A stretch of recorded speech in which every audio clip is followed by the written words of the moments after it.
Un homme de Grande-Digue au Nouveau-Brunswick fait face à plusieurs chefs d'accusation, dont un pour non-respect d'une ordonnance sur le confinement de 14 jours à son retour dans la province.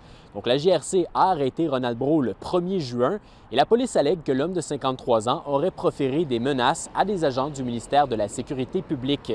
Il s'agirait donc d'une des premières causes qui se retrouve devant un juge portant sur l'ordonnance par décret de confinement de 14 jours lorsqu'on entre dans la province du Nouveau-Brunswick. Essentiellement, si on lit la loi, c'est une infraction de catégorie B. C'est vraiment pas essentiellement, on voit que c'est essentiellement une amende. En fait, une amende, c'est un chef d'accusation pour lequel un individu plaide coupable au moment de le payer sans contester. Un billet de contravention, c'est aussi un chef d'accusation, c'est une dénonciation.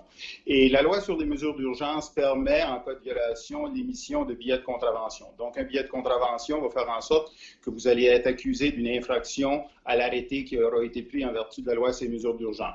Dans le cas du non-respect du confinement à l'entrée au Nouveau-Brunswick, l'amende minimale est de 292,50 $, mais elle peut atteindre un maximum de plus de 12 000 $ s'il y a des facteurs aggravants. La loi sur les mesures d'urgence est une loi provinciale et lorsqu'on commet une infraction à cette loi-là, on commet une infraction provinciale. Ce n'est pas une infraction qui relève du Code criminel. Il ne faut pas confondre les décrets de la province avec la loi fédérale de la mise en quarantaine. Donc, cette loi vise les individus qui arrivent de l'étranger sur le territoire canadien, mais ne s'applique pas dans le cadre des frontières provinciales comme ici au Nouveau-Brunswick.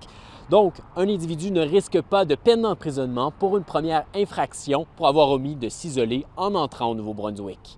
Ici Jean-Philippe Hughes, Radio-Canada, Moncton.